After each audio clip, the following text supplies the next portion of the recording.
நான் பணக்காரன் ஆகணும்னா என்ன செய்கிறது? இந்த கேள்வியை நம்ம ஒரு மிகப்பெரிய பணக்காரரை பார்த்து தான் கேட்கணும். நான் மிகப்பெரிய பணக்காரர்கள் எழுதின பணத்தை பற்றி எழுதின எப்படி பணக்காரனாவது அப்படின்னு எழுதின பல புத்தகங்களை படிச்சிருக்கேன். அதை படித்ததுக்கப்புறம் பணக்காரன் ஆகணும்னா நம்ம இதெல்லாம் செஞ்சால் போகிறோம் அப்படின்னு சில ஐடியாஸ் எனக்கு ஃபார்ம் ஆகிருக்கு. அதை நான் தொடர்ந்து கடைப்பிடிச்சிக்கிட்டும் இருக்கேன். ஸோ இன்றைக்கி இந்த வீடியோவில் உங்கள் கூட என்ன ஷேர் பண்ணிக்க போகிறேன் அப்படின்னா, நான் ரொம்ப முக்கியம்னு நினைக்கிறேன் நம்ம பணக்காரன் ஆகணும் அப்படின்னாலோ, பணத்தில் நம்ம ரொம்ப செக்யூர்டாக இருக்கணும் அப்படின்னாலோ நம்ம என்னெல்லாம் செய்யணும் அப்படின்றத புல்லட் பாயிண்ட் மாதிரி 1 by 1 ஷேர் பண்ணிக்க போகிறேன். இது ஒரு புத்தகத்தை சார்ந்ததாக இருக்காது, பல ஃபைனான்ஷியல் புக்ஸ் பற்றினதாக இருக்கும். ஸோ எந்த புத்தகத்தை படிக்கணும்னு நீங்கள் நினச்சிக்கிட்டு இருந்தாலும், பணக்காரன் ஆகிறதுக்கு நான் எப்படிப்பட்ட புத்தகத்தை படிக்கணும் அப்படின்ற ஒரு கேள்வி இருந்தாலும் இந்த வீடியோவிலேருந்து உங்களுக்கு அதுக்கு பதிலும் கிடைக்கும். நம்ம சேனலுக்கு நீங்கள் புதுசாக இருந்தீங்கன்னா, நான் படிக்கிற புக்ஸோட சம்மரிஸ் அப்லோட் பண்ணுவேன். நான் படித்ததுலேயே எனக்கு ரொம்ப பிடிச்ச விஷயத்தை உங்க கூட ஷேர் பண்ணிப்பேன். நான் படித்ததுலேயே நல்ல புக்ஸை உங்களுக்கு ரெக்கமெண்ட் பண்ணவும் செய்வேன். அதெல்லாம் உங்களுக்கு பிடிக்கும் அப்படின்னா நம்ம சேனலுக்கு சப்ஸ்கிரைப் பண்ணிவிட்டு பெல் பட்டனை ப்ரெஸ் பண்ணிவிடுங்க.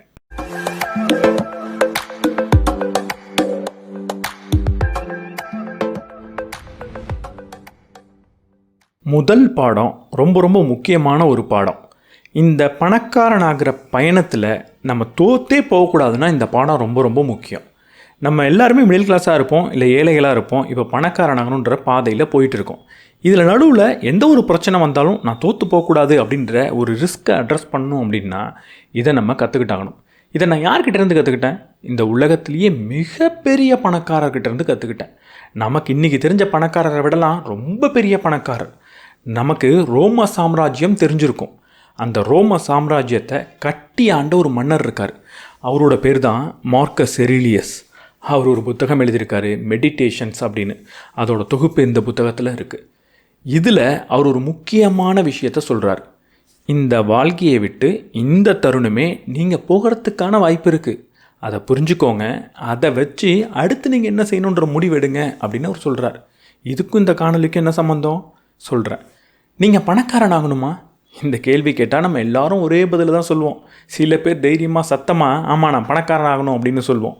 சில பேர் ஏனே தெரில ஒரு கில்ட்டோட பணக்காரன் ஆகிறதுலாம் சரியா அப்படின்ற சந்தேகத்தோட அவங்களும் அதே பதிலை ஆமாம் அப்படின்னு சொல்லுவாங்க. ஏன் பணக்காரன் ஆகணும் அப்படின்னு அடுத்த கேள்வியை கேட்டால் இதுக்கும் நம்ம எல்லாரும் கிட்டத்தட்ட ஒரே பதிலை தான் சொல்லுவோம். நம்மளில் முக்கால்வாசி பேர், நம்மளில் முக்கியமாக மிடில் கிளாஸாக இருக்கக்கூடிய நபர்கள் என்ன பதில் சொல்லுவாங்கன்னா, நான் பணக்காரன் ஆகணுன்றதுக்கு ஒரே ஒரு காரணம் தான் இருக்குது. நான் பணக்காரன் ஆனா என்னோடய குடும்பம் கஷ்டப்படாமல் வசதியோடு இருக்கும்.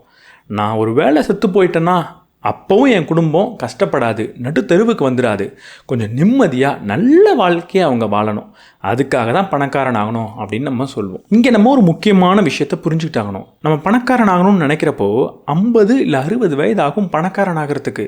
இந்த உலகத்தில் மிகப்பெரிய பணக்காரர்கள், தானாக பணக்காரர்கள் ஆனவங்க எல்லாரும் 50-60 வயதில் தான் ஆயிருக்காங்க. நம்மளும் பணக்காரன் கட்டாயம் ஆகும் இந்த ரூல்ஸ் எல்லாம் ஃபாலோ பண்ணால் இப்போ சொல்ல போகிறத. ஆனால் அதுக்கு உங்களுக்கு கண்டிப்பாக 60-70 வயது ஆகிடும். 60-70 வயது வரைக்கும் நான் உயிரோடு இருப்பேன் அப்படின்ற ஒரு கற்பனையை வச்சு தான் இந்த பாதையிலேயே நம்ம நடக்க ஆரம்பிக்கிறோம். இந்த வீடியோவில் இதுக்கப்புறம் நான் சொல்ல போகிற அனைத்து விஷயமும் ஒரு கற்பனையை சார்ந்தது தான். இந்த வீடியோவை பார்த்துட்டு இருக்க எல்லாரும் குறைஞ்சது 60-70 வயது வரைக்கும் வாழ்வீங்க அப்படின்ற ஒரு கற்பனையை வச்சுக்கிட்டு இருக்கேன், என்னையும் சேர்த்து தான். நீங்கள் எல்லாரும் 100 வயசு வரைக்கும் வாழணுன்றது என்னோடய ஆசை. ஆனால் துரதிருஷ்டவசமாக என்னோடய ஆசை மட்டும் அதுக்கு பத்தாது. மார்க்கஸ் எரிலியஸ் சொன்னது உண்மைதான். இந்த வாழ்க்கையை விட்டு இந்த தருணமே நம்ம போகிறதுக்கான வாய்ப்புன்றது இருக்க தான் செய்யுது. ஆனால் இந்த நிமிஷமே நான் செத்து போனாலும் நான் பணக்காரன் ஆகணும். ஏன்னா பணக்காரனாக போகிறது ஜஸ்ட் என்னோடய வாழ்க்கையை சந்தோஷமாக ஒரு பார்ட்டி பண்ணி வாழ்கிறதுக்கு மட்டும் கிடையாது, என் குடும்பத்துக்காக. நான் போனாலும் அவங்க நல்லா இருக்கணும் அப்படின்னு நினைக்கிறதுனால. அப்போது நான் போனாலும் இந்த தருணமே இந்த வாழ்க்கையை விட்டு போனாலும் என்ன செய்கிறது, எப்படி பணக்காரன் ஆகிறது? இதுக்கு ஒரே ஒரு பதில் தான் இருக்குது, உங்களுக்கு தெரிஞ்ச பதில் தான், டேர்ம் இன்சூரன்ஸ். பணக்காரனாகணும்னு முடிவு பண்ணிட்டீங்கன்னா இது இல்லாமல் நீங்கள் செய்யவே கூடாது. பணக்காரனாகணுன்றதுக்கெலாம் கிடையாது, வாழ்க்கையில் ஒவ்வொரு சம்பாதிக்கக்கூடிய நபரும் டேர்ம் இன்சூரன்ஸ்ன்றது கட்டாயம் வச்சுக்கிட்டு இருக்கணும். எதுக்கு டேர்ம் இன்சூரன்ஸ் வைக்கணும்? நம்ம இறந்து போனோம் அப்படின்னா நம்மளுடைய குடும்பம் கஷ்டப்படக்கூடாது. சரியாக சொல்லணும் அப்படின்னா நம்ம இறந்துட்டோன்னா நம்ம குடும்பம் நமக்காக அழணும், அவங்கள நினச்சி அழக்கூடாது. இறந்து போன தன்னோட மகனை, மகளை, கணவனை, மனைவியை, அப்பாவை, அம்மாவை நினச்சி குடும்பம் அழணும். ஆனால் இறக்காமல் இருக்கிற மற்ற நபர்கள்லாம் என்ன செய்ய போகிறோம் அப்படின்னு நினச்சி அழுதாங்கன்னா அதை விட துயரமான விஷயமே கிடையாது. அப்படிப்பட்ட ஒரு நிகழ்வு நடக்கக்கூடாதுன்னா நம்ம என்ன செய்யணும்? இளம் வயதிலேயே ஒரு டேர்ம் இன்சூரன்ஸை கட்டாயம் எடுத்தாகணும். ஏன் இளம் வயதில் எடுக்கணும்? இளம் வயதில் எடுத்தால் டேர்ம் இன்சூரன்ஸோட விலைன்றது, நம்ம கட்டப்போகிற ப்ரீமியம்ன்றது ரொம்ப ரொம்ப கம்மியாக இருக்கும். வயசாக வயசாக நிறைய ஹெல்த் காம்ப்ளிகேஷன் கூடுறதுனால இது அதிகரிச்சுக்கிட்டே போகும். உங்கள் வாழ்க்கையில் எப்போ நீங்கள் இளமையாக இருப்பீங்க? இன்றைக்கி இருக்கிற மாதிரி இதுக்கப்புறம் என் வாழ்க்கையில் நான் இளமையாக இருக்க போகிறதே கிடையாது. அதனால் டேர்ம் இன்சூரன்ஸ் எடுக்கிறதுக்கு எது சரியான நேரம்? இன்றைக்கி தான். உடனடியாக நீங்கள் கட்டாயம் ஒரு டேர்ம் இன்சூரன்ஸை எடுத்தே ஆகணும். இந்த டேர்ம் இன்சூரன்ஸ் ஒரு அழகான விஷயம். ஏன்னா இது ஒரு பியூரஸ்ட் ஃபார்ம் ஆஃப் இன்சூரன்ஸ். இது வெறும் ஒரு இன்சூரன்ஸ் மட்டும்தான். அதனால் ரொம்ப விலை மலிவில் நமக்கு கிடைக்கும். 1 கோடி ரூபாய் 2 கோடி ரூபாய் எனக்கு வேணும் அப்படின்னு நீங்கள் கேட்குறப்ப கூட மாதம் 600-700 ரூபாயிலேயே அப்படிப்பட்ட இன்சூரன்ஸ் அப்படின்றது கிடைக்கும். இந்த இன்சூரன்ஸை நான் எங்கே வாங்குறது? இந்த இன்சூரன்ஸுக்கு என்னெல்லாம் பெனிஃபிட் அப்படின்னு கேட்டிங்கன்னா, இதுக்கு மேலேயும் நிறைய பெனிஃபிட்ன்றது இந்த இன்சூரன்ஸுக்கு இருக்க தான் செய்யுது. நான் டிஸ்கிரிப்ஷனில் லிங்க் தரேன், அங்கே கிளிக் பண்ணி போய் பாருங்கள். ஒவ்வொரு இன்சூரன்ஸுக்கும் என்னெல்லாம் பெனிஃபிட் இருக்குது அப்படின்றத நீங்கள் பார்க்க முடியும். நிறைய வேறு இன்சூரன்ஸ் ப்ரொவைடரோட, பெஸ்ட் இன்சூரன்ஸ் ப்ரொவைடரோட இன்சூரன்ஸ் எல்லாமே இருக்கும். அதில் எது சீப்புன்னு நீங்கள் கம்பேர் பண்ணி பார்த்துக்கலாம். ஒன்றுத்துக்கும் என்னென்ன பெனிஃபிட் இருக்குது அப்படின்றத பார்த்துக்கலாம். ஒன்றுத்துக்கும் எப்படிப்பட்ட ஃபேக்டர்ஸ்லாம் இருக்குன்றதை நீங்கள் பார்த்துக்க முடியும். அப்படி பார்த்து உங்களுக்கான ஒரு நல்ல டேர்ம் இன்சூரன்ஸை உங்களால் தேர்வு செய்ய முடியும். அதை உடனடியாக தேர்வு செய்யாமல் இந்த பணக்காரனாகிற பயணத்தில் வேறு எதை செஞ்சாலும் அங்கே பெருசாக ஒரு லாஜிக்கல் ரீசன் இருக்கிற மாதிரி எனக்கு தெரியல. ஸோ டிஸ்கிரிப்ஷன் அண்ட் ஃபஸ்ட் கமெண்ட்டில் இந்த டேர்ம் இன்சூரன்ஸ்க்கான லிங்க் இருக்கும். நீங்கள் கிளிக் பண்ணி போய் பாருங்கள். நிறைய டேர்ம் இன்சூரன்ஸ் இருக்கும். அதில் உங்களுக்கு எது பிடிச்சிருக்கோ அதை நீங்கள் வாங்கிக்கலாம். என்னோடய டேர்ம் இன்சூரன்ஸையும் இங்கே தான் நான் வாங்கியிருக்கேன். ஆன்லைனில் நீங்கள் வாங்குறது மூலிமா 15% வரைக்கும் உங்களுக்கு ஆஃபர் கிடைக்கும்.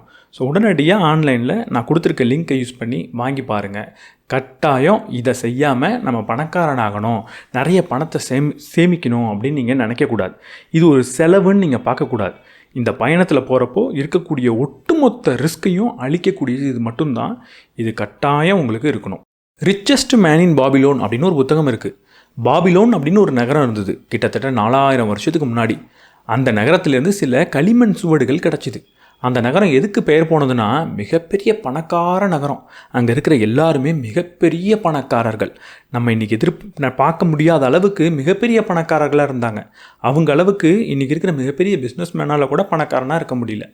அவங்க பணத்தை பற்றின நிறைய விஷயத்த களிமண் சுவடில் எழுதி வச்சுட்டு போனாங்க. அதை ஒரு புத்தகமாக மாற்றிருக்காங்க.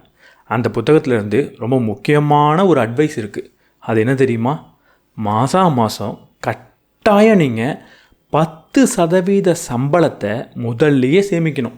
சம்பளம் வருது அப்படின்னா 10% எடுத்து சேமித்து வச்சிடணும். மீதி இருக்கிற 90% தான் அந்த மாதத்தை நீங்கள் ஓட்டணும். இது நீங்கள் ரொம்ப ரொம்ப ரொம்ப ஏழையாக இருந்தால் தான் இது பொருந்தும். கொஞ்சம் ஒரு மிடில் கிளாஸாக இருந்தீங்கன்னா 20% கட்டாயம் நீங்கள் சேமிச்சாகணும். 20% அப்படின்றது தான் ஒரு மினிமம் அளவு நீங்கள் சேமிக்கிறதுக்கு. 20க்கு மேலே சேமிக்கணும் அப்படின்னு நீங்கள் பார்க்கணுமே தவிர 20னா 20லேயே நிறுத்தக்கூடாது. மாதம் வந்த உடனே உங்களால் முடியவே இல்லைன்னா 20%, முடிஞ்சது அப்படின்னா 50% கூட. உங்களால் உங்களுடைய வருமானத்தை பொறுத்து எவ்வளவு சேமிக்க முடியுமோ அவ்வளவு சேமிக்கணும். சேமிக்கிறது தான் ஒரு மாதத்துடைய முதல் செலவாக இருக்கணும். நான் மாதம் வந்த உடனே எப்படி ரெண்ட் கட்டணும்னு யோசிக்கிறனோ, எப்படி மாதம் சம்பளம் வந்த உடனே இபி கட்டணும்னு யோசிக்கிறனோ, ஸ்கூல் ஃபீஸ் கட்டணும்னு யோசிக்கிறனோ, மருந்து மாத்திரை வாங்கணும்னு யோசிக்கிறனோ, இது எல்லாத்த விட முன்னாடி நான் யோசிக்க வேண்டியது தான் சேமிப்பு. அடுத்த மாதம் சம்பளம் வந்த உடனே எப்படியாவது இத்தனை ரூபாவை சேமிச்சிடணும்ப்பா அப்படின்னு நான் ஒவ்வொரு நாளும் யோசிச்சுக்கிட்டே இருக்கணும். ஸோ மாதத்தின் முதல் செலவு என்னவாக இருக்கணும்? சேமிப்பு. ஒரு மாதம் கூட சேமிக்காமல் போகக்கூடாது. எப்படி நம்ம ஒரு மாதம் கூட ரெண்ட் கட்டாமல் இருக்கிறது இல்லையோ, அது மாதிரி ஒரு மாதம் கூட சேமிக்காமல் நீங்கள் இருக்கக்கூடாது. நீங்கள் பணக்காரன் ஆகணுன்னா இதுதான் அடித்தளம். அது என்னென்னா, ஒவ்வொரு மாதமும் ஒரு குறிப்பிட்ட அமௌண்ட்டை நீங்கள் சேமிக்கணும். இவங்க பாபிலோன் நகரில் 10% சொன்னாங்க. நம்ம கொஞ்சம் 20% அதை வச்சுப்போம். 20க்கு மேலே எப்படியாவது சேமிக்கணும் அப்படின்ற ஒரு வைராக்கியத்தோடு இருக்கணும். சேமிக்கவே முடியல அப்படின்னா நிறைய சம்பளத்தை வளர்த்துக்கிறதுக்கு என்னன்றதை பார்க்கணும். அதெல்லாம் அடுத்தடுத்து சொல்கிறேன். இதே புத்தகத்தில் இன்னொரு விஷயத்த சொல்கிறாங்க. இப்படி சேமிக்கிறது மட்டும் பத்தவே பத்தாது. நான் வெறும்னா சேமித்து வைப்பேன், ஒரு உண்டியலில் போட்டு வைப்பேன் அப்படின்னா நீங்கள் சேமிக்காமலேயே இருக்கலாம். இல்லைனா ஒரு குழியை தோண்டி அதில் காசை போட்டு மூடிட்டு மறந்துட்டு போயிடலாம். ஏன்னா அது உங்களை பணக்காரன் ஆக்க போகிறது கிடையாது. சேமிப்பு உங்களை பணக்காரன் ஆக்க போகிறதே கிடையாது. சேமிப்பை வச்சு, சேமித்த பணத்தை வச்சு என்ன செய்கிறீங்கன்றது தான் உங்களை பணக்காரனாக ஆக்க போகுது. சேமித்த பணத்தை என்ன செய்யணும்? முதலீடு செய்யணும். எதில் முதலீடு செய்ய போகிறீங்க? நிறைய வருமானத்தை நமக்கு தரக்கூடிய இடங்களில் முதலீடு செய்யணும். முதலீடு செய்கிறேன் அப்படின்னு ஒரு காரை வாங்குறதோ ஒரு ஃபோனை வாங்குறதோ கிடையாது. முதலீடு செய்கிறதுனா, நான் ஒரு பொருளை வாங்க போகிறேன், நான் ஏதோ ஒரு விஷயத்தை வாங்க போகிறேன். அதை வாங்கினது மூலியமாக எனக்கு தொடர்ந்து பணம் வந்துக்கிட்டே இருக்கும். இல்லைன்னா நான் வாங்கின விஷயத்துடைய மதிப்பே உயர்ந்துக்கிட்டே இருக்கும். இன்றைக்கி நான் வாங்கி அடுத்த வருஷம் இதே நாளில் போய் நான் அந்த பொருளை விற்றேன்னா, இன்றைக்கி நான் என்ன ரூபாய்க்கு வாங்கினனோ அதை விட அது அதிகமான ரூபாய்க்கு விற்க முடியணும் என்னால். அப்படி இருந்தால் மட்டும்தான் அது இன்வெஸ்ட்மெண்ட் அப்படின்னு நீங்கள் சொல்லலாம், முதலீடுன்னு சொல்லலாம். இப்படி நமக்கு பணத்தை பெற்றுத்தரக்கூடிய விஷயங்களில் முதலீடு தொடர்ந்து நீங்கள் செய்யணும். எதில் முதலீடு செய்யலாம்? நிறைய இடங்கள் இருக்குது. நீங்கள் ஒரு இண்டெக்ஸ் ஃபண்டில் முதலீடு செய்யலாம், இல்லை கோல்டு ரிலேட்டட் பாண்ட்ஸில் முதலீடு செய்யலாம், இல்லை ரியல் எஸ்டேட் உங்களுக்கு தெரியும் அப்படின்னா அதில் நீங்கள் முதலீடு செய்யலாம். ஏதோ ஒரு இடத்துல தொடர்ந்து நீங்கள் முதலீடு செய்யணும். இப்படி முதலீடு செய்கிறதுல ஒரு விஷயத்தை கவனிச்சுக்கணும். இப்படி நான் முதலீடு செய்ய போகிற பணம் எனக்கு தரக்கூடிய வருமானம் இன்ஃப்ளேஷனை விட அதிகமாக இருக்கணும். அதாவது பணவீக்கத்தை விட அதிகமான வருமானத்தை நான் என்னோடய முதலீடு எனக்கு தரணும். நான் ஒரு கொண்டு போய் பேங்க்கில் போட போகிறேன், அது 4% வட்டி எனக்கு தரும் அப்படின்னு நம்ம முடிவெடுத்தோம்னா, இன்ஃப்ளேஷனே 6%, 5%, 7%ன்னு மாறிக்கிட்டு இருக்கும். அப்போ நான் 4%க்கு ஒரு இடத்துல முதலீடு பண்ணேன்னா அங்கே எனக்கு நஷ்டம்தான் ஏற்படுது. என்னோடய பணத்தோட மதிப்பு குறைஞ்சிக்கிட்டு தான் போகுது. அப்போது இந்த இன்ஃப்ளேஷனை விட அதிகமான ரிட்டர்ன் தரக்கூடிய இடத்துல தான் நம்ம இன்வெஸ்ட் பண்ணோம். அதுக்கு நிறைய நல்ல ஃபைனான்ஷியல் அட்வைசர் சொல்லக்கூடிய விஷயங்கள் தான் ஒரு இண்டெக்ஸ் ஃபண்டு, ஒரு கோல்டு ரிலேட்டட் பாண்ட்ஸ் இருக்குது, கோல்டு ரிலேட்டட் இடிஎஃப்ஸ் இருக்குது, இல்லை ஒரு நல்ல ரியல் எஸ்டேட்டாக இருக்குது. இந்த மாதிரியான விஷயங்களில் இன்வெஸ்ட் பண்ணணும். இல்லை நீங்களாக ஒரு நல்ல பிஸ்னஸை பண்ண முடிஞ்சாலும் சரி, ஒரு நல்ல பிஸ்னஸில் இன்வெஸ்ட் பண்ண முடிஞ்சாலும் சரி. இதே ரிச்சஸ்ட் மேன் இன் பாபிலோனாக இருக்கட்டும், இல்லை சைக்காலஜி ஆஃப் மணின்ற இன்னிய காலகட்டத்தில் கிடைச்ச ஒரு புத்தகமாக இருக்கட்டும், இது ரெண்டுமே அடுத்த ஒரு முக்கியமான விஷயத்தை நமக்கு சொல்லுது. இப்படி இன்வெஸ்ட் பண்ணுறது எப்படி என்ன பணக்காரனாக்கும்? நான் என்னோட ஒரு 10% இல்லை என்னோட 20%ன்னா வெறும் 2000 ரூபாய் தான். மாதம் வெறும் 2000 ரூபாயை நான் இன்வெஸ்ட் பண்ணுறது மூலிமா நான் எப்படி அவ்வளோ பெரிய பணக்காரன் ஆக முடியும்னு கேட்டிங்கன்னா, இங்கே தான் ஒரு முக்கியமான விஷயம் வருது. அதுதான் நம்ம கற்றுக்க வேண்டிய முக்கியமான பாடம். அதோட பேர் தான் காம்பவுண்ட் எஃபெக்ட். காம்பவுண்ட் எஃபெக்ட்னா என்ன? இன்றைக்கி நான் ஒரு விஷயத்தை செய்கிறேன், நாளைக்கு ஒரு விஷயத்தை செய்கிறேன், நாளைக்கு அந்த விஷயத்தை செஞ்சு முடிக்கும் போது இன்றைக்கி நான் ஏற்கனவே செஞ்சுருந்த விஷயத்தோட பயனும் சேர்த்து எனக்கு கிடைக்குது அப்படின்னா அது காம்பவுண்ட் எஃபெக்ட் அப்படின்னு சொல்லலாம். ஒரு உதாரணத்துக்கு, இந்த வருஷத்தோட ஆரம்பத்தில் 10,000 ரூபாய் நான் முதலீடு பண்ண போகிறேன் எதுலையோ, அது எனக்கு 10% வட்டியை கொடுக்க போகுது வருஷ முடிவில் நான் திரும்ப ஒரு 10,000 ரூபாவை அதில் போட போகிறேன். இப்படி ஒவ்வொரு வருஷமும் நான் 10,000 போட்டுக்கிட்டே இருக்க போகிறேன். இப்போ இந்த வருஷம் ஆரம்பத்தில் நான் போட்ட 10,000 இந்த வருஷம் முடிவில் எனக்கு ஒரு 1000 ரூபாயை பெற்றுக் கொடுத்துருக்கோம். அதுதான் 10%. அந்த 1000மும் நான் போட வேண்டிய ஒரு 10,000மும் சேர்த்து இப்போ 11,000 இந்த வருஷம் என்னால் முதலீடு பண்ண முடியும். இப்போ 21,000 ரூபாய் உள்ளே இருக்கும்.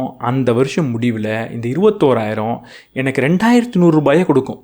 திரும்ப நான் 10,000 போட போகிறேன். நான் முதல்ல போட்டது 10,000, அடுத்த வாட்டி போட்டது 11,000, இப்போ 12,100. அடுத்த வருஷம் அது இன்னும் அதிகமாகும். இப்படி தொடர்ந்து நான் முதல்ல பண்ண முதலீடோட பயனையும் சேர்த்து முதலீடு பண்ணிக்கிட்டே வரேன் அப்படின்னா அதுக்கு பேர் காம்பவுண்ட் எஃபெக்ட்.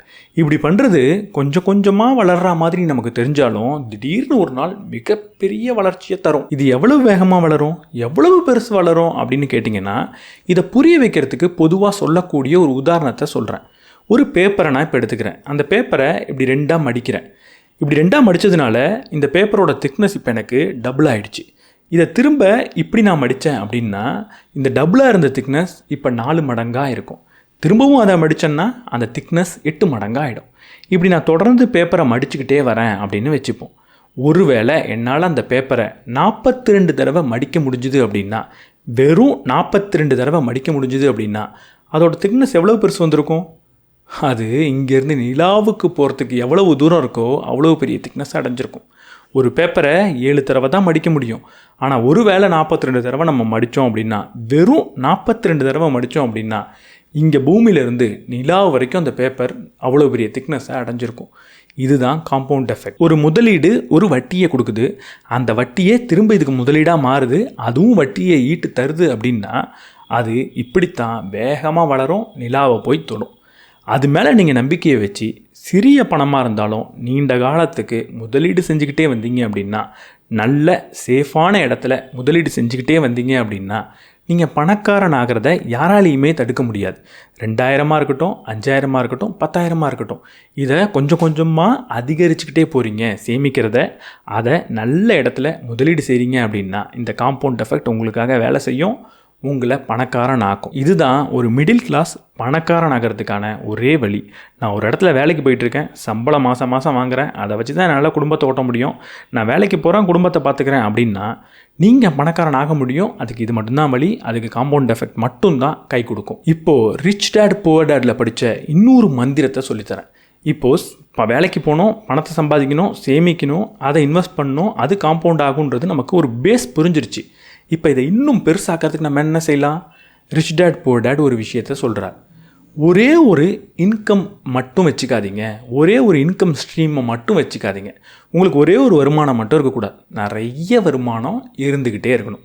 நிறைய வருமானங்களை எப்படி உருவாக்குறது அப்படின்ற சிந்தனையிலேயே தான் நீங்கள் இருக்கணும். சும்மா ஒரு 1000 ரூபாய் ஒரு இடத்துலேருந்து வருமானம் வரட்டும், 500 ரூபா ஒரு இடத்துலேருந்து வருமானம் வரட்டும், இப்படி தொடர்ந்து வருமானம் வரத்துக்கான வழிகளை அதிகரிச்சுக்கிட்டே போகணும். நம்ம எல்லாரும் ஒன்று செய்வோம். நமக்கு ஒரு வேலையே இல்லை, வீட்டில் சும்மா இருக்கோம், படித்து முடிச்சிட்டோம், ஆனால் வேலையே இல்லை அப்படின்னா நமக்குள்ளே ஒரு கில்ட் வரும். எப்படியாவது ஒரு வேலை நமக்கு கிடச்சிடணும் அப்படின்னு ரொம்ப கடினமாக உழைப்போம், அதுக்காக போராடுவோம். ஆனால் முதல் வேலை நமக்கு கிடச்சதுக்கப்புறம், ஒரே ஒரு இன்கம் ஸ்ட்ரீம் நமக்கு கிடச்சதுக்கப்புறம், ஒரே ஒரு வருமானத்துக்கான வழி கிடச்சதுக்கப்புறம் அப்படியே கூலாகிடுவோம். அவ்வளோதான், லைஃப் முடிஞ்சிருச்சு, செட்டில் ஆகிட்டேன் அப்படின்னு நினைப்போம். அதுதான் நம்ம பணக்காரனாக ஆகாமல் இருக்கிறதுக்கு முக்கியமான காரணம். அப்படி நீங்கள் செட்டில் ஆகவே கூடாது. ஒரே ஒரு இன்கம் தான் இருக்குன்னா, எனக்கு ஒரு இன்கமுமே இல்லை அப்படின்னு இருக்கிறப்போ நான் எவ்வளவு ஒரு வேகத்தோடு இருந்தனோ அதே வேகத்தோடு இருக்கணும். அதே வேகத்தோடு இருக்கும்போது மட்டும்தான் இன்னொரு இன்கம் சோர்ஸை உருவாக்க முடியும். இப்படி பல இன்கம் சோர்ஸை நீங்கள் தொடர்ந்து உருவாக்கி வச்சுருந்தா மட்டும்தான் நிறைய இன்கம்ன்றது உள்ளே வரும். அப்போ தான் நிறைய சேமிக்க முடியும், அப்போ தான் நிறைய இன்வெஸ்ட் பண்ண முடியும். அந்த இன்வெஸ்ட்மெண்ட்டை வச்சு இன்னும் ஒரு பெரிய இன்கம் சோர்ஸை உருவாக்க முடியும். இப்படி தொடர்ந்து இன்கம் சோர்ஸை உருவாக்கிக்கிட்டே இருக்கிறது தான் நீங்கள் பணக்காரனாகிறத வேகப்படுத்துறது. நான் முதல்ல சொல்லியிருந்தேன் 60 வயது ஆகும் அப்படின்னு. இப்படி நிறைய இன்கம் சோர்ஸை தொடர்ந்து உருவாக்குனீங்க அப்படின்னா 60 வயது இல்லை, 35-40 வயதுலேயே உங்களால் பணக்காரன் ஆக முடியும். இன்கம் சோர்ஸ்னால் என்ன பண்ணுறது? என்னோடய நேரம் எல்லாம் ஒரே இடத்துல அடைச்சி கிடக்கு அப்படின்னா நீங்கள் ஒரு இடத்துல வேலை பாருங்கள், இன்னொரு பிஸ்னஸில் இன்வெஸ்ட் பண்ணுங்கள், வேறு ஒரு இடத்துல இன்வெஸ்ட் பண்ணுங்கள், அதுலேருந்து மாதம் மாதம் வருமானம் வர வைக்கிறது எப்படி அப்படின்னு பாருங்கள். இப்படி தொடர்ந்து இன்னொரு சோர்ஸ் ஆஃப் இன்கம்மை நான் எப்படி உருவாக்குறது? என்னோடய ஃப்ரீ டைமில் நான் ஏதாவது ஒரு இன்கம்மை உருவாக்க முடியுமா? யாருக்காவது டியூஷன் சொல்லித்தர முடியுமா? இல்லை எனக்கு தெரிஞ்ச ஏதாவது ஒரு வேலையை செய்ய முடியுமா? நான் ஆஃபீஸ் போயிட்டு வந்துட்டேன், ஈவினிங் டைம் சும்மா இருக்கேன், இந்த டைமில் என்னால் என்ன இன்கம்மை ஜென்ரேட் பண்ண முடியும்? எப்படிப்பட்ட ஒரு பிஸ்னஸ் ஐடியாவை நான் சிந்திக்கலாம்? எப்படி நான் இல்லாமல் ஒரு பிஸ்னஸை ரன் பண்ணுற மாதிரி ஒரு சின்ன பிஸ்னஸை உருவாக்கலாம் அப்படின்னு தொடர்ந்து நீங்கள் சிந்திக்கணும். ஏதாவது ஃப்ரீலான்ஸ் பண்ணலாமா அப்படின்னு கூட நீங்கள் சிந்திக்கணும். ஏதாவது ஒரு வழியில் தொடர்ந்து புது புது இன்கம்மை நீங்கள் உருவாக்கிக்கிட்டே இருக்கணும். அது ரொம்ப முக்கியம் நீங்கள் பணக்காரன் ஆகணும் அப்படின்னா. ரிச் டேட் புவர் டேட்னு சொல்லிட்டா இந்த விஷயத்த சொல்லாமல் வெளில போக முடியல. அது என்னென்னா, உங்களை பணக்காரன் ஆக்க போகிறது உங்களுடைய சொத்துக்கள் தான், உங்களுடைய வருமானம் கிடையாது.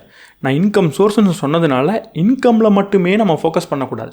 நம்மளில் பல பேர் என்ன பண்ணிவிடுவோன்னா, மாதம் ஒரு 25,000 சம்பளம் வந்துக்கிட்டு இருக்கு, எப்படியாவது இதை 1,00,000 ரூபாவாக மாற்றணும் அப்படின்னு நினப்போம்.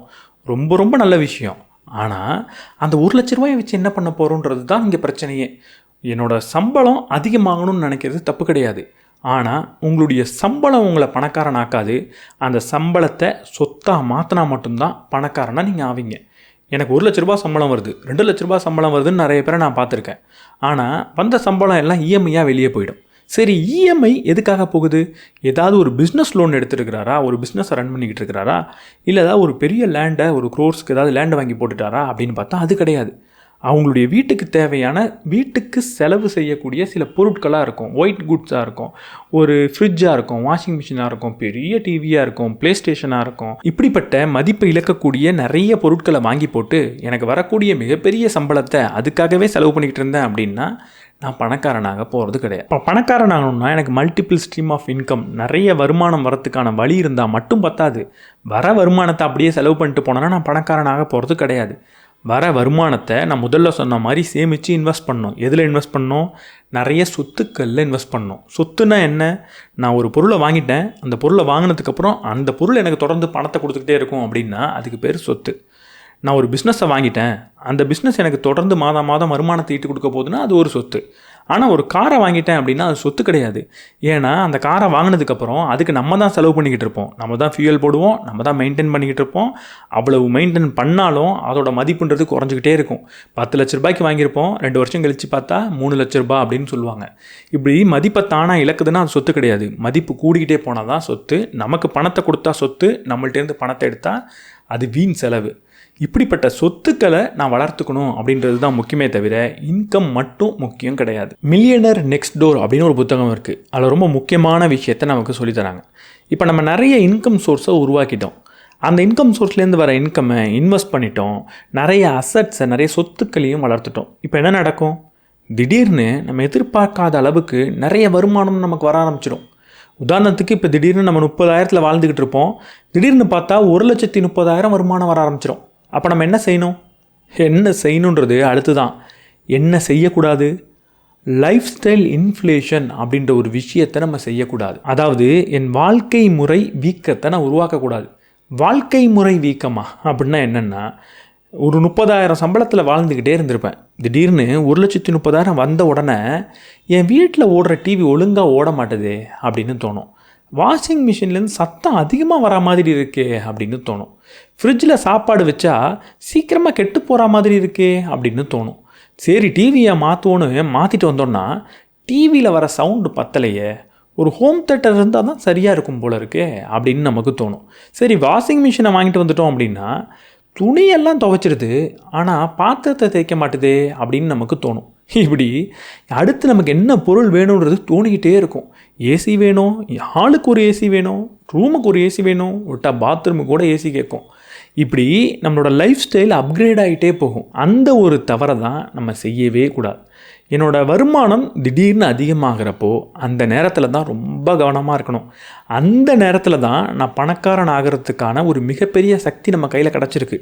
நிறைய வருமானம் அப்படின்றத திரும்பவும் நான் முதலீடு செய்யணுமே தவிர சின்னதாக ஒரு லைஃப் ஸ்டைல் அப்கிரேடை பண்ணிக்கலாம், தேவையான செலவுகளை பண்ணிக்கலாம், அதுக்காக தான் சம்பாதிக்கிறோம். ஆனால் பணம் இருக்குன்றதுக்காக நம்ம ஒரு இஷ்டத்துக்கு ஒரு செலவு செய்வோம், அதை செஞ்சிடக்கூடாது. அதை தான் வாழ்க்கை முறை வீக்கம் அப்படின்னு சொல்கிறார். என் வாழ்க்கை முறைன்றது இப்படி தான் இருந்துகிட்டு இருந்துச்சு இவ்வளோ நாள். ஒரு பணம் அதிகமாக வருதா, கொஞ்சம் நான் வசதியாக இருந்துக்கலாம். ஆனால் பணம் வந்தது உடனே என்னெல்லாம் மாற்ற முடியும் அப்படின்னு சிந்திக்கிறோம், அடுத்து என்னெல்லாம் வாங்க முடியும் அப்படின்னு நம்ம சிந்தித்தோம் அப்படின்னா பணக்காரனாக மாட்டோம். திரும்பவும் நம்ம எங்கே இருந்தோமோ அங்கேயே போயிடுவோம். The total money makeover அப்படின்னு ஒரு புத்தகம் இருக்குது. அதுலேருந்து ஒரு முக்கியமான பாடத்தை நம்ம கற்றுக்கணும். நிறைய இடத்துல இந்த பாடம் நமக்கு கிடைக்கக்கூடிய ஒரு விஷயந்தான். அது என்னென்னா, நம்ம பணக்காரனாகிற பயணத்தில் ஒரு முடிவு எடுப்போம், கடன் மட்டும் வாங்கவே கூடாதா அப்படின்னு ஒரு முடிவு இருப்போம். அது ரொம்ப ரொம்ப நல்ல முடிவு தான். எதுக்காக அந்த முடிவை நம்ம எடுத்திருப்போம்னா, தேவையில்லாத பொருட்களை கடனில் வாங்கி குவிக்கக்கூடாதுன்ற ஒரு மைண்ட் செட்டில் எடுத்திருப்போம்.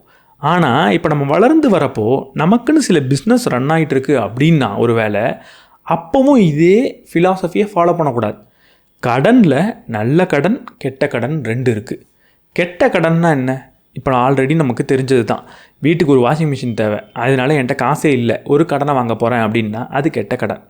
ஆனால் நல்ல கடன் அப்படின்னா என்னென்னா, நான் ஒரு கடனை வாங்குகிறேன், அந்த கடனை வாங்குறதுக்கு ஒரு வட்டியே கட்டுறேன். உதாரணத்துக்கு நான் ஒரு கடனை 10% வாங்குகிறேன். இப்போ இந்த கடன் வாங்கின தொகையை வச்சு நான் ஏதோ ஒரு வேலை செய்ய போகிறேன். அந்த வேலை எனக்கு 20% லாபத்தை கொடுக்கும் அப்படின்னா 10% வட்டியை கட்டிடுவேன். இப்போ எனக்கு மீதி 10% லாபம். இங்கே நான் வேலைன்னு சொன்னதுனால நான் உட்கார்ந்து உழைக்க போகிறேன் அப்படின்னு எடுத்துக்காதீங்க. உழைச்சா அது நமக்கான சம்பளமாக மாறிடும். அப்போ இது மேபி லாபம் இல்லாமல் இருக்கலாம். நான் சொல்கிறது ஒரு இடத்துல முதலீடு. நான் எதுவும் செய்ய போகிறதில்ல, இங்கே கடனை வாங்க போகிறேன், இந்த இடத்துல வைக்க போகிறேன். இது எனக்கு 20% கொடுக்க போகுது, இங்கே நான் 10% கொடுக்க போகிறேன் அப்படின்னா 10% நமக்கு லாபம். இந்த இடத்துல இந்த கடன் கெட்ட கடனே கிடையாது, இது ஒரு நல்ல கடன் தான். இந்த பயணத்தில் சில நேரங்களில் இப்படிப்பட்ட வாய்ப்பு இருக்கலாம். அதனால் கடன்னாலே கெட்டதுன்ற ஒரு மனநிலையில் போயிட்டு இருந்தோம்னா இந்த வாய்ப்பு நம்ம கண்ணுக்கு தெரியாது. அதுக்காக கடன்னா நல்லது தான் அப்படின்ற ஒரு மைண்ட் செட்டுக்குள்ளே நம்ம போயிடவே கூடாது. கடன் அப்படின்றது ரொம்ப மோசமான விஷயந்தான். சாதாரண வாழ்க்கைக்கு கடன்றது தேவை கிடையாது. ஆனால் எந்த இடத்துல கடன் வாங்கணும், எப்படி அதை நான் பயன்படுத்திக்கணுன்றதும் உங்களுக்கு தெரிஞ்சிருக்கணும். கடனில் நல்ல கடனும் இருக்குது, கெட்ட கடனும் இருக்குது. இந்த அறிவை நான் வளர்த்துக்கணும், ரெண்டுத்தையும் பிரித்து பார்க்க தெரியணும். சந்தர்ப்ப சூழ்நிலைக்கு பொறுத்தா மாதிரி கடனை நான் பயன்படுத்தணும், கடனை நான் புரிஞ்சுக்கணும் அப்படின்ற மனப்பான்மை இருந்தால் நீங்கள் பணக்காரன் ஆகிறத இன்னும் கொஞ்சம் ஸ்பீடப் பண்ணலாம். இந்த சைக்காலஜி ஆஃப் மணின்னு ஒரு புத்தகம் இருக்குது, உங்கள் எல்லாருக்கும் தெரிஞ்ச அந்த புத்தகம் தான். கொஞ்சம் நாளாக ட்ரெண்டில் இருக்குது. ரொம்ப சந்தோஷமாக இருக்குது. ஒரு புத்தகம் ட்ரெண்டில் இருக்குது. யூஸ்வலாக ஒரு ரீல்ஸ் ட்ரெண்டில் இருக்கும். யாராவது ஏதாவது ஒரு அருவருப்பான விஷயத்தை செய்வாங்க, ட்ரெண்ட் ஆக்கிடுவோம். இல்லை ஆடுறதெல்லாம் ட்ரெண்ட் ஆகும். முதல் முறையாக ஒரு புத்தகம் ட்ரெண்டில் இருந்தது ரொம்ப சந்தோஷமாக தான் இருக்குது. இந்த புத்தகம் நமக்கு சொல்லித்தர ஒரு முக்கியமான விஷயம் இருக்குது. அது என்னென்னா, பணம் அப்படின்றது அதில் நம்பர்ஸ் எழுதியிருக்கிறதுனால அது ஒரு அறிவுன்றது கிடையாது. பணம்ன்றது ஒரு மேத்தமெட்டிக்ஸ் கிடையாது. கணக்கு போட்டு அது சரி பண்ண முடியாது. பணம் அப்படின்றது ஒரு பழக்கம். நம்மள்ட்ட இருக்கிற ஒரு பழக்கம் தான் பணம். நம்மளோட பிஹேவியர் தான் பணம். நான் நல்ல பிஹேவியர்ஸை வச்சுருந்தேன்னா பணம் வந்துக்கிட்டே இருக்கும். நல்ல பிஹேவியர்ஸ் இல்லாமல் ஒரு கெட்ட பிஹேவியர்ஸை உள்ளே வச்சுக்கிட்டே இருந்தேன்னா பணம் போய்கிட்டே இருக்கும். எனக்கு நல்ல அறிவு இருக்குங்க, கணக்கு சூப்பராக போடுவேன், மேக்ஸில் நான் சென்டம் வாங்கியிருக்கேன் அப்படின்றதுனாலலாம் பணம் வந்துட்டு போயிட்டுருக்காது. எனக்கு கணக்கு நல்லா வரும், கால்குலேட்டரில் பயங்கரமாக கணக்கு போடுவேன்றதுனாலலாம் பணம் வந்துட்டு போகாது. பணம் எதனால் வரும், எதனால் போகும் அப்படின்னா உங்களோட பிஹேவியர்னால் மட்டும்தான் வரும் போகும். பணம் வருது, பணம் வந்த உடனே எழுதுவேன், சோம்பேறித்தனம் பார்த்துக்கிட்டு அடுத்த நாள் எழுதிக்கலாம் அப்படின்னு நினைக்க மாட்டேன். ஒவ்வொரு செலவையும் எழுதி வைப்பேன். எழுதுனதுக்கப்புறம் ஒவ்வொரு நாள் இரவும் இன்றைக்கி எந்தெந்த செலவு தேவையாக பண்ணியிருக்கோம், எதெல்லாம் தேவை இல்லாமல் ஒரு கடைக்கு போனோம், அது எனக்கு தேவையே இல்லை, பார்த்தோன்னு பிடிச்சதுன்னு வாங்கிட்டோம், நம்மளை ஒரு பிரெயின் வாஷ் பண்ணி வாங்க வச்சுட்டாங்க அப்படின்லாம் நான் பார்ப்பேன். இப்படிப்பட்ட அனாலிசிஸ் பண்ணுவேன். டிசிப்ளின்டாக உட்கார்ந்து எழுதி பார்த்து அடுத்த மாதம் என்ன செய்யலாம் செய்ய வேணான்னு பட்ஜெட் போடுவேன். இப்படிப்பட்ட பழக்கம் என்கிட்ட இருக்குது அப்படின்னா நீங்கள் பணக்காரனாவீங்க. அதே நேரத்தில் பணம் வருது, எவ்வளோ வந்ததுன்னு கூட எண்ண மாட்டேன், அப்படியே பாக்கெட்டில் வைப்பேன். இன்னொரு இடத்துல கேட்குறாங்க, பாக்கெட்லேருந்து அப்படியே கையை விட்டு கசக்கி பணத்தை எடுப்பேன், ஓப்பன் பண்ணி பார்ப்பேன், ஒரு 200 ரூபா இருக்குது, அவன் என்கிட்ட 170 ரூபா தான் கேட்டிருந்தான், எதுக்கு கேட்குறான் ஏன் கேட்குறான்லாம் தெரில, அப்படியே 200 வச்சு கையில் அமுக்கிட்டு போயிட்டே இருப்பேன். அப்படின்னா அங்கே நீங்கள் பணக்காரனாக ஆக மாட்டீங்க. பணக்காரன் ஆகிறதுன்றது ஒரு பிஹேவியர், பணக்காரன் ஆகிறதுன்றது ஒரு பழக்கம். நல்ல பழக்கங்களை வளர்த்துக்கோங்க, நல்ல பிஹேவியர்ஸை வளர்த்துக்கோங்க, பணத்தை மதிக்க கற்றுக்கோங்க, பணத்தை பக்குவமாக பார்த்துக்க கற்றுக்கோங்க. அதை கற்றுக்கிட்டால் மட்டும்தான் பணக்காரன் ஆக முடியுமே தவிர, கணக்கு நான் கற்றுக்கிட்டேன், நான் ஃபினான்ஸில் ஒரு டிகிரி வாங்கிட்டேன், நான் MBA ஃபினான்ஸ் படிக்க போகிறேன் அப்படிலாம் நினச்சிங்கன்னா பணக்காரன் ஆக முடியாது. The little book of common sense investing அப்படின்னு ஒரு புத்தகம் இருக்குது. அந்த புத்தகம் நமக்கு என்ன சொல்லித்தருது அப்படின்னா, ஒரு இன்வெஸ்ட்மெண்ட் பண்ண போகிறீங்க. இது ஒரு ஸ்டாக் மார்க்கெட் பற்றி சொல்லித்தருது, ஆனால் இது ரியல் லைஃப்பில் எல்லா இடத்துக்குமே பொருந்தி போகும். ஒரு ஸ்டாக் மார்க்கெட்டில் ஒரு இன்வெஸ்ட்மெண்ட் பண்ண போகிறீங்கன்னா, எப்போ ஸ்டாக் மார்க்கெட் கீழே இறங்கும், எப்போ வாங்கினா சரியாக இருக்கும், இந்த நாள் வாங்கி இந்த நேரத்தில் நான் வாங்கினேன்னா என்னால் நல்ல லாபம் கொண்டு வர முடியும் அப்படின்லாம் நீங்கள் திட்டம் தீட்டி ஏதோ ஒரு நேரத்தில் வாங்கலான்னு காத்துட்டு இருந்தீங்கன்னா அந்த நேரத்தில் நீங்கள் நினச்ச மாதிரி நடக்காது, அது வேறு மாதிரி நடக்கும். உங்களால் நீங்கள் ஒரு மார்க்கெட்டில் இந்த நேரத்தில் இதுதான் நடக்கும்னு சொல்லவே முடியாது அப்படின்னு அவர் சொல்லுவார். ஒரு மார்க்கெட்டை டைம் பண்ணவே முடியாது. உங்கள்கிட்ட பணம் இருக்குது, இன்வெஸ்ட் பண்ண போகிறீங்க அப்படின்னா மூடிக்கிட்டு இன்வெஸ்ட் பண்ணு அப்படின்னு தான் அவர் சொல்லியிருப்பார். ஸோ லைஃப்பில் பணம் சார் அனைத்து விஷயங்களும் இப்படி தான்.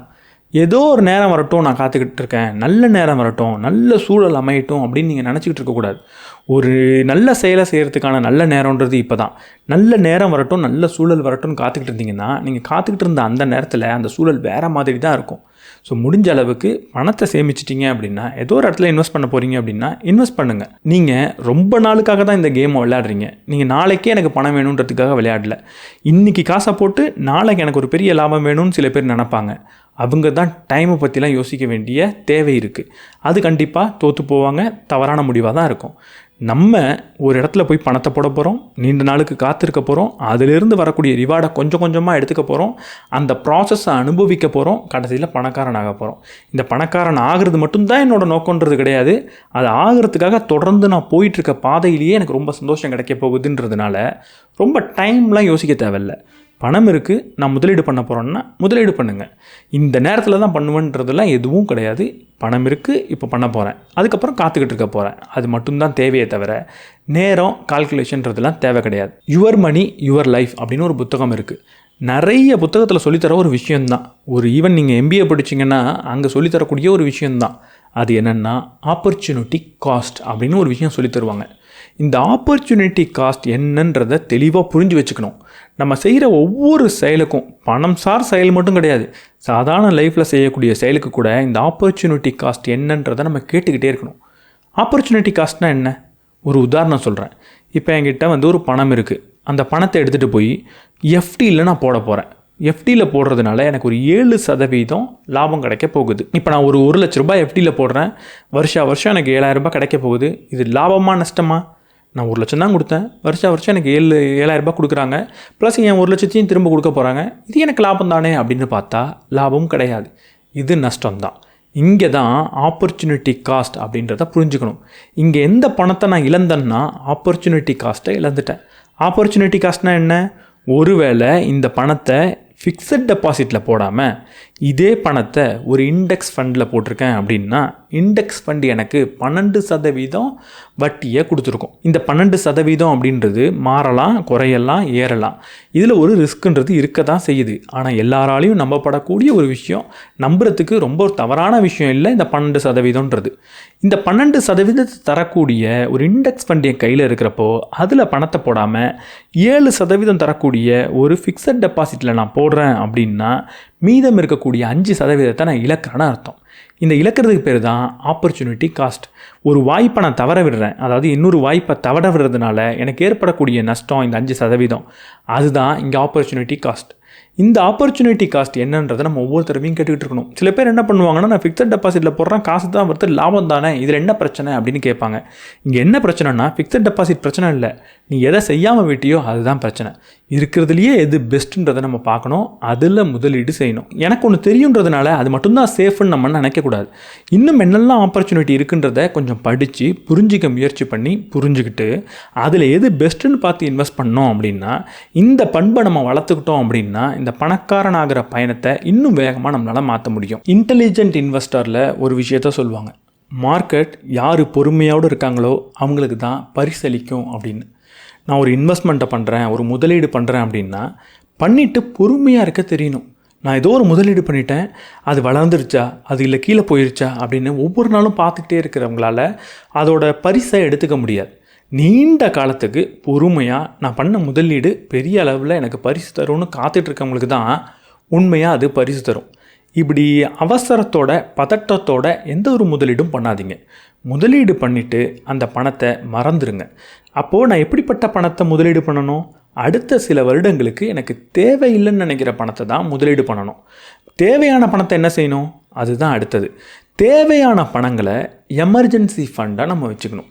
ஒரு எமர்ஜென்சி ஃபண்ட் அப்படின்றது ரொம்ப ரொம்ப முக்கியம், அது ரொம்ப ரொம்ப கட்டாயம். The total money makeover அப்படின்ற புத்தகத்தில் அதை பற்றி சொல்லியிருப்பாங்க. ஒரு எமர்ஜென்சி ஃபண்டுன்றது ஒவ்வொரு நபர்கிட்டையும் இருக்கணும். எப்படி இருக்கணும்? ஒரு 3 மாத செலவுலேருந்து 6 மாத செலவு கேஷாக கையில் இருக்கணும். ஒரு மாதத்துக்கு எனக்கு 50,000 ரூபாய் செலவு இருக்குது அப்படின்னா 1,50,000 லட்சத்துலேருந்து 3 லட்சம் ரூபாய் என் கையில் இருக்கணும். இந்த எமர்ஜென்சி ஃபண்டோட முக்கியமான வேலை என்னென்னா, நான் ஒரு பணக்காரன் ஆகிறதுக்காக நிறைய முதலீடு பண்ணி ஒரு வேலையை செஞ்சுக்கிட்டு இருக்கேன். ஆனால் லைஃப்ன்றது அன்சர்டைன், திடீர்னு ஏதாவது ஒரு பிரச்சனை வரும். அப்படிப்பட்ட பிரச்சனை வரப்போ என்னோடய இன்வெஸ்ட்மெண்ட்டை டிஸ்டர்ப் பண்ணாமல் அந்த பிரச்சனையிலேருந்து வெளியே வரதுக்காக நான் ஒரு பணத்தை சேமித்து வைக்கிறது தான் எமர்ஜென்சி ஃபண்ட். திடீர்னு வேலை போயிடுச்சுன்னா அடுத்த வேலை கிடைக்கிறதுக்கு ஒரு 6 மாதமாக தான் ஆகும். ஸோ அதுக்கு 6 மாதம் பணத்தை நான் சேமித்து வைக்க போகிறேன். இந்த பணத்தை வேணும்னா நீங்கள் ஒரு எஃப்டியில் போட்டு வச்சுக்கலாம், அது தப்பே கிடையாது. ஒரு எஃப்டியில் போட்டு வச்சுட்டு எப்போ வேணுமோ உடச்சி வெளியே எடுக்கிறதுக்கான ஒரு மனநிலையில் நம்ம இருக்கணும். தி மில்லியனர் நெக்ஸ்ட் டோரில் ரொம்ப ரொம்ப முக்கியமான பாடத்தை நமக்கு சொல்லி கொடுத்துருப்பாங்க. கிட்டத்தட்ட பல ஆயிரம் மில்லியனர்ஸை, பல ஆயிரம் கோடீஸ்வரர்களை அவர் இன்டர்வியூ பண்ணியிருப்பார். அந்த இன்டர்வியூலாம் பண்ணதுக்கப்புறம் ஒரு விஷயம் நமக்கு கட்டாயம் தெரியும். இப்படி ரொம்ப ஏழ்மையில் பிறந்து பெரிய கோடீஸ்வரர்கள் ஆன அனைவர்களுமே கிட்டத்தட்ட 99.9% பேர்கிட்ட ஒரு பழக்கம் இருக்குது. அந்த பழக்கம் என்னென்னா சிக்கனமாக செலவு செய்கிறது, ஃப்ரூகாலிட்டி அப்படின்னா கஞ்சத்தனம் அப்படின்னு நம்ம தப்பாக நினச்சிடக்கூடாது. இதுக்கு பேர் சிக்கனம். சிக்கனம்னா என்ன? தேவையில்லாத செலவுகளை தவிர்க்கிற குணம் தான் சிக்கனம். உதாரணத்துக்கு சினிமாவுக்கு போகிறது தப்பு கிடையாது, நான் சினிமாவுக்கு போகிறேன். ஆனால் பிவிஆரில் போய் 2 பாப்கார்ன் 2 கோக் வாங்குகிறேன் அப்படின்னா அது சிக்கனம் கிடையாது.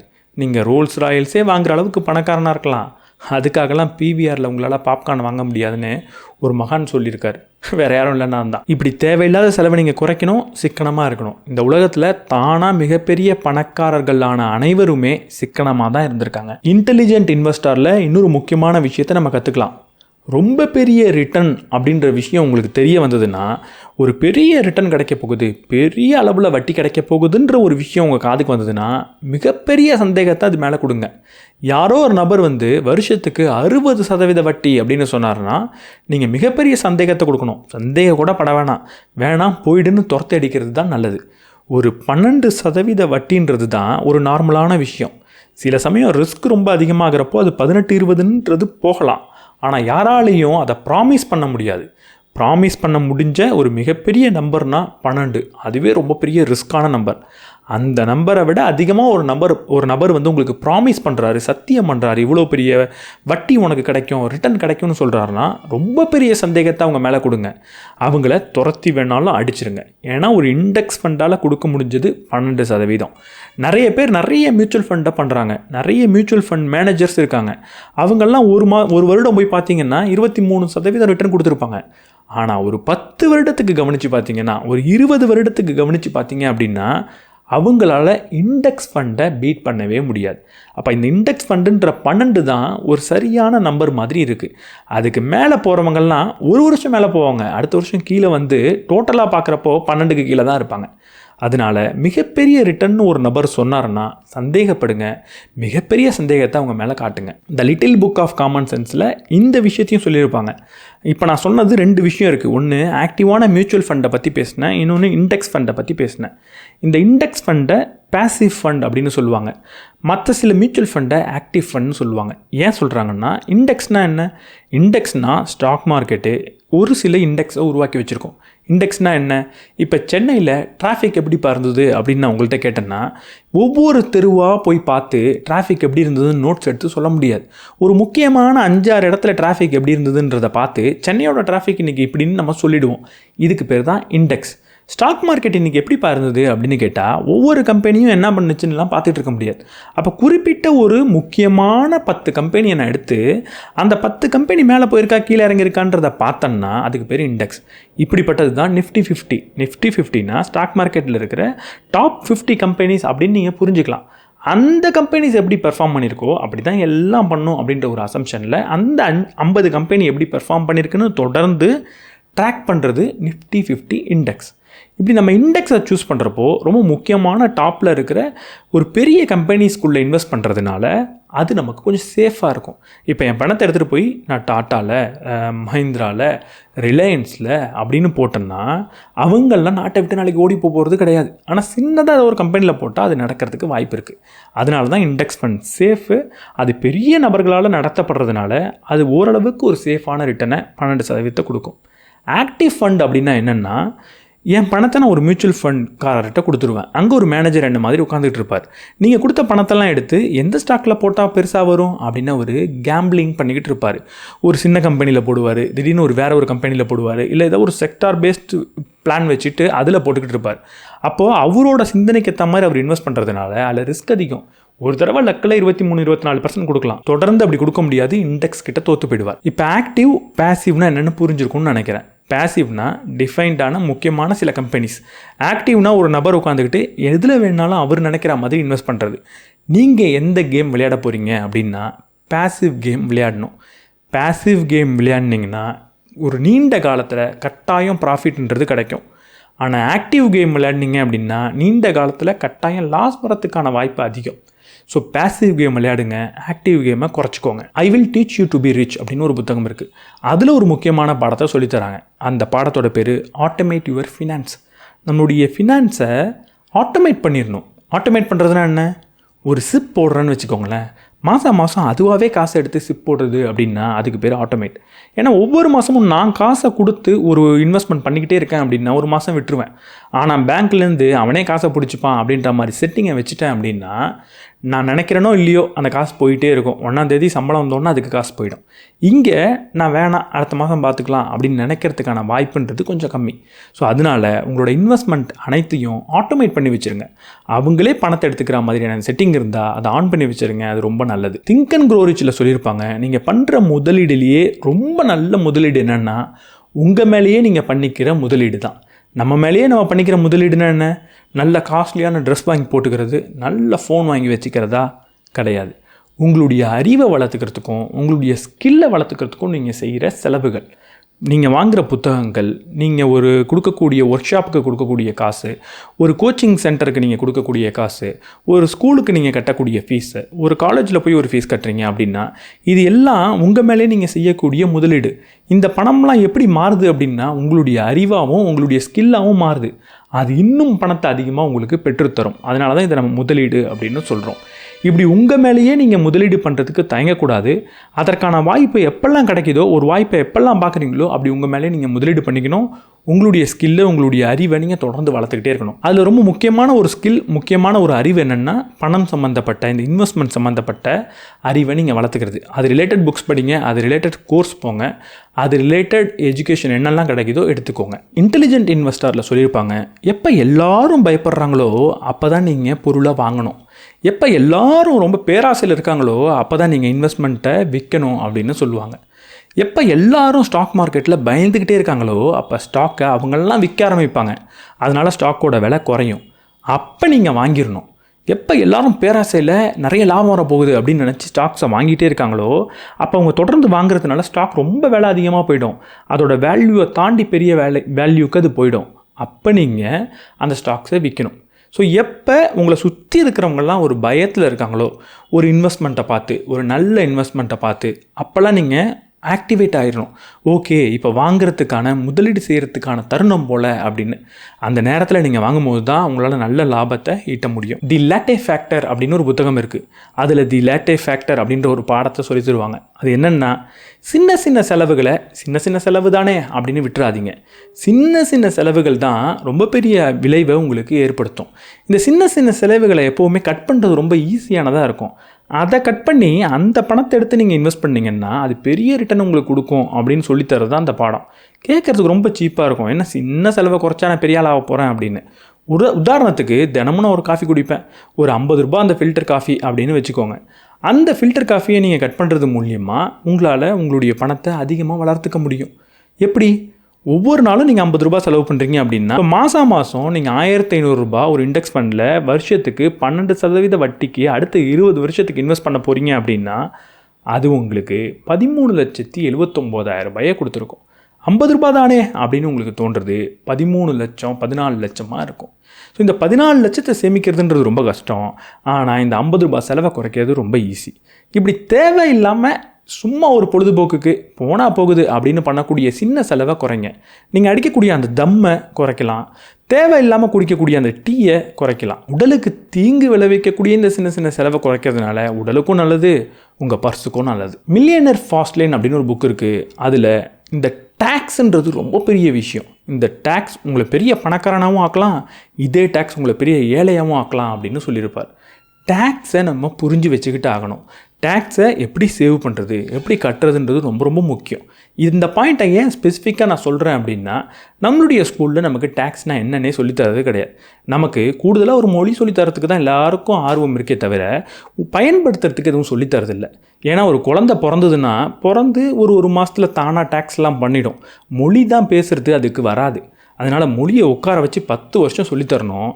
டேக்ஸ்லாம் என்ன தானாக கற்றுக்கும் அப்படின்னு நினைக்கிறாங்க போல். அதனால் வாழ்க்கைக்கு முக்கியமான இந்த டேக்ஸை, மேக்ஸை, சயின்ஸை, ஃபிசிக்ஸை சொல்லித்தரத்துக்கு பதிலாக ஒரு மொழியை சொல்லித்தரத்துக்கு நினச்சிக்கிட்டு இருக்காங்க. சரி, அது ஒரு பெரிய அரசியல். நீங்கள் இப்படி டேக்ஸை இவங்க தரல அப்படின்றதுக்காக அதை படிக்காமல் விட்டிங்கன்னா, சரி ஆமாம் நம்ம தானே ஸ்கூலில் சொல்லித்தரல அப்படின்னு உங்கள்கிட்ட டேக்ஸ் வாங்காமல் இருப்பாங்களான்னு பார்த்தா அதிகமாக வாங்குவாங்க. அதனால் டேக்ஸை படிங்க, டேக்ஸ்னால் என்னென்னு தெரிஞ்சுக்கோங்க. அது தெரிஞ்சுக்கிட்டிங்கன்னா நீங்கள் தப்பிக்கலாம். யுவர் மணி யுவர் லைஃப்பில் இன்னொரு விஷயம் சொல்லியிருப்பாங்க. ஒரு சீக்கிரமாக பணக்காரனை உங்களை ஆக்கிடுறேன் அப்படின்னு யாராவது வந்தால் அவங்கள பார்த்து சந்தேகப்படுங்கன்னு சொல்லியிருப்பாங்க. நிறைய ரிட்டன் தந்தால் எப்படி நம்ம ஒரு ஆளை சந்தேகப்படணுமோ அதே மாதிரி கிட்டத்தட்ட அதே விஷயந்தான். உங்களை சீக்கிரம் பணக்காரன் ஆக்கிறேன்னு ஒருத்தர் சொன்னால் அவரையும் நீங்கள் சந்தேகப்படணும். நிறைய ரிட்டன் தரேன் அப்படின்னு சொல்கிறதும் சீக்கிரம் பணக்காரன் ஆக்கிறேன் அப்படின்னு சொல்கிறதும் ஒன்று தான். இருந்தாலும் இதை சொல்லணும்னு நினச்சேன். ஏன்னா இன்றைக்கி நிறைய பேர் அப்படி சொல்லிக்கிட்டு இருக்காங்க. சீக்கிரமாலாம் பணக்காரன் ஆக்க முடியாது, அதுக்குன்னு ஒரு நேரம் இருக்குது. அந்த ப்ராசஸை நம்ம என்ஜாய் பண்ணி பண்ணுவோம், பொறுமையாகவே பண்ணுவோம். கடைசி பகுதிக்கு வந்துட்டோம். சில முக்கியமானதை குயிக்காக சொல்கிறேன். 1, உங்களுடைய இன்வெஸ்ட்மெண்ட் எல்லாம் ஒரே இடத்துல பண்ணக்கூடாது. எனக்கு கோல்டு மேலே நம்பிக்கை இருக்குன்றதுக்காக கோல்டில் மட்டுமே இன்வெஸ்ட் பண்ணக்கூடாது. இண்டெக்ஸ் ஃபண்டு நான் நல்லதுன்னு சொல்கிறதுனால இண்டெக்ஸ் ஃபண்டில் மட்டுமே பண்ணக்கூடாது. உங்களோட இன்வெஸ்ட்மெண்ட்டை டைவர்சிஃபை பண்ணணும், நிறைய இடத்துல பண்ணணும். அப்போ தான் ஏதாவது ஒன்றுத்தில் பிரச்சனை வந்தாலும் இன்னொன்று உங்களை காப்பாற்றும். சில சமயம் அப்படி ஹெட்ஜ் பண்ண கற்றுக்கணும். ஹெட்ஜ் பண்ணுறதுனா என்ன? இதெல்லாம் கொஞ்சம் அட்வான்ஸ்டாக உங்களுக்கு தோணலாம். ஒரு ஸ்டாக் மார்க்கெட்டுக்கு ஒரு கோல்டு ஹெட்ஜ் அப்படின்னு நம்ம எடுத்துக்கலாம். ஸ்டாக் மார்க்கெட் எப்பெல்லாம் டவுன் ஆகுதோ கோல்டு வளர்றதை நம்ம பார்க்க முடியும். அப்போ ஸ்டாக்லேயும் நான் இன்வெஸ்ட் பண்ணுறேன், கோல்டுன்னு இன்வெஸ்ட் பண்ணுறேன் அப்படின்னா வளர்றப்ப ரெண்டும் நார்மலாக வளர்ந்துட்டு போகும். ஏதாவது ஒரு பிரச்சனை ஸ்டாக் மார்க்கெட்டுக்குன்னா கோல்டு ஏறி நம்மளை காப்பாற்றி கொடுக்கும். இதுதான் ஹெட்ஜ் அப்படின்னு சொல்லுவாங்க. ஸோ உங்களோட இன்வெஸ்ட்மெண்ட்டை முடிஞ்ச அளவுக்கு பல இடத்துல வச்சுக்கோங்க, ஒரே இடத்துல வச்சுக்காதீங்க. ரெண்டாவது, உங்களோட எக்ஸ்பென்ஸ் அண்ட் இன்கம்மை ஒவ்வொரு நாளும் ட்ராக் பண்ணுங்கள். ஒரு எக்ஸல் வச்சுக்கோங்க. ஃபோன்லேயே கூகுள் ஷீட் ரொம்ப ஈஸியாக இருக்குது. அந்த கூகுள் ஷீட்டில் ஒவ்வொரு நாளும் நீங்கள் என்ன செலவு செய்கிறீங்கன்றதை ட்ராக் பண்ணிக்கிட்டே வாங்க. ₹1 இருக்கட்டும், ₹2 இருக்கட்டும். இப்படி பண்ணிங்க அப்படின்னா உங்களுக்கே ஒரு விஷயம் தோணும், நிறைய செலவு பண்ணிக்கிட்டு இருக்கோமோ அப்படின்ற ஒரு கில்ட் வரும். அதனால் செலவை நீங்கள் குறைக்கலாம், இன்வெஸ்ட்மெண்ட்டை அதிகப்படுத்தலாம். அடுத்து, கெட்ட கடன் எதுவுமே வாங்காதீங்க. ஒருவேளை ஆல்ரெடி வாங்கி வச்சுருந்தீங்கன்னா முடிஞ்ச அளவுக்கு சீக்கிரமாக அதை க்ளோஸ் பண்ண பாருங்கள். க்ளோஸ் பண்ணால் தான் இந்த பயணத்தை உங்களால் ஆரம்பிக்கவே முடியும். கடன் வச்சுருக்கவன் ஒரு அடி பின்னாடி நின்றுக்கிட்டு இருக்கான் கடன் இல்லாதவனை விட. அப்போ அந்த கடனை எவ்வளோ சீக்கிரம் க்ளோஸ் பண்ண முடியுமோ க்ளோஸ் பண்ணிவிட்டு சீக்கிரம் இந்த பந்தயத்தில் வந்து ஜாயின் பண்ணுங்கள். ஃபைனலாக 2 விஷயம் சொல்லணும்னு நினைக்கிறேன். பணம் அப்படின்றது கருவி, பணம் அப்படின்றது குறிக்கோள் கிடையாது. பணக்காரனாகணும் நம்ம பேசுகிறதெல்லாம் நமக்கான ஒரு கருவியை உருவாக்கிக்கிறதுக்கான ஒரு ஜாலியான விஷயம் தானே தவிர அது மட்டும்தான் வாழ்க்கைன்றது கிடையாது. அப்படி நீங்கள் நினச்சிடக்கூடாது. பணத்தை விட முக்கியமானது ஏதாவது இருக்கா அப்படின்னு கேட்டால் இருக்குது. அதுதான் டைம். நம்மளோட நேரம்ன்றது ரொம்ப முக்கியம். அதை நல்ல வழியில் பயன்படுத்தணும். பணம்ன்றது தானாக வந்துக்கிட்டே இருக்கும். அதை சேமிக்கிறதுக்கு நேரம் செலவழிக்கிறதுன்றதுலாம் ஓகே. ஆனால் பணத்துக்காக மட்டுமே என்னோடய நேரத்தை எல்லாத்தையும் செலவழிப்பேன் அப்படின்னு நினைக்கக்கூடாது. நேரம்ன்றது தான் முக்கியம். நேரத்துக்காக தான் பணத்தை சம்பாதிக்கிறோம், பணத்துக்காக நேரம்ன்றது கிடையாது. இந்த விஷயத்தை தான் இன்றைக்கி உங்கள் கூட ஷேர் பண்ணிக்கணும் அப்படின்னு நினச்சேன். அப்புறம் மறக்கவே மறக்காதீங்க, நான் முதல்ல சொன்ன பாடத்தை மறந்துடக்கூடாது. இது எல்லாத்தையும் செஞ்சாலும் எப்போ வேணால் ரிஸ்க்குன்றது இருக்குது. அந்த ரிஸ்க்கு போகணும் அப்படின்னா டேர்ம் இன்சூரன்ஸ் முக்கியம். அதற்கான லிங்க் டிஸ்கிரிப்ஷன் அண்ட் ஃபஸ்ட் கமெண்ட்டில் இருக்குது. பயன்படுத்திக்கோங்க. உடனடியாக அதில் ஒரு டேர்ம் இன்சூரன்ஸை வாங்குங்க. இன்றைக்கி நான் சொன்ன பாடம் மட்டும்தான் ஒரு பணக்காரனாக ஆக்கிறதுக்கான பாடமானு கேட்டால் கிடையவே கிடையாது. ஒரு ரேண்டமாக சில விஷயங்களை எடுத்து சொல்லியிருக்கேன். இதை தாண்டி பல விஷயம் இருக்குது. இதில் சொன்ன ஒன்றுத்துக்குள்ளேயும் நிறைய டெப்த் இருக்குது. இந்த பணம் சார் பாடத்தை எடுக்கணும் அப்படின்ற ஆர்வம் எனக்கு தோணுது. அதோட ரொம்ப முக்கியமாக அதோட கட்டாயம் இருக்குதுன்னு நான் நினைக்கிறேன். இன்றைக்கி நான் சொன்ன நிறைய விஷயங்களை இதுக்கு முன்னாடி நான் வீடியோவில் சொல்ல மாட்டேன். ஏன் சொல்லலை அப்படின்னா இதெல்லாம் பேசிக் தானே, இதை சொன்னால் போர் அடிக்கும்ல அப்படின்னு நினச்சிக்கிட்டு இருந்தேன். ஆனால் ரீசெண்டாக தான் தெரியுது நான் பேசிக் நினச்சிக்கிட்டு இருக்கேன். நான் படித்து வச்சுருக்கேன்றதுனால எல்லாருக்கும் அது பேசிக்காக இருக்கிறது இல்லை. உண்மையாக அது பேசிக், ஆனால் நிறைய பேருக்கு தெரியறது இல்லையோ அப்படின்னு தோணுது. இது தெரிஞ்சால் அவங்களுடைய லைஃப் கொஞ்சம் நல்லாயிருக்கும். அவங்களுடைய பணத்தை அவங்க பெட்டராக கையாள்வாங்க. அவங்களுடைய வாழ்க்கை கொஞ்சம் ஏழ்மையிலேருந்து வெளியே வரும் அப்படின்னு நினச்சப்போ இதை கட்டாயம் சொல்லணும்னு தோணுது. அதனால தான் திரும்ப திரும்ப பணம் சார் விஷயங்களை பேசிக்கிட்டே இருக்கேன். மாதத்துக்கு ஒரு தடவையாவது பேசிடலாம் அப்படின்னு தோணுது. இல்லைனா எனக்கு என்ன தோணுதுன்னா ஒவ்வொரு வாரமும் ஒரு சின்னதாக ஒரு 5 நிமிஷம் 10 நிமிஷத்துக்கு பணம் சார் விஷயத்தை தனியாக பேசிடலாமா அப்படின்னு தோணுது. அது பேசலாமா? அது பேசினா சப்போர்ட் பண்ணுவீங்களா? ஏன்னா நான் ஒரு லாங் ஃபார்ம் வீடியோ போட்டுட்ருக்கேன். திடீர்னு ஒரு 10 நிமிஷம் வீடியோ போட்டோன்னா சேனல் அஃபெக்ட் ஆகும். அது பண்ணலாமா? பண்ணால் உங்களுக்கு உண்மையாக பயனளிக்குமா? உங்களுக்கு சப்போர்ட்டாக இருக்குமா? நீங்கள் சப்போர்ட் பண்ணுவீங்களா? அப்படின்றதெல்லாம் கமெண்ட் செக்ஷனில் சொல்லுங்கள். இந்த வீடியோ உங்களுக்கு பிடிச்சிருந்தால் லைக் பண்ணிவிட்டு உங்கள் நண்பர்களோட மறக்காமல் ஷேர் பண்ணுங்கள். நம்ம சேனலுக்கு நீங்கள் புதுசாக இருந்தீங்கன்னா சப்ஸ்கிரைப் பண்ணிவிட்டு பெல் பட்டனை ப்ரெஸ் பண்ணிவிடுங்க.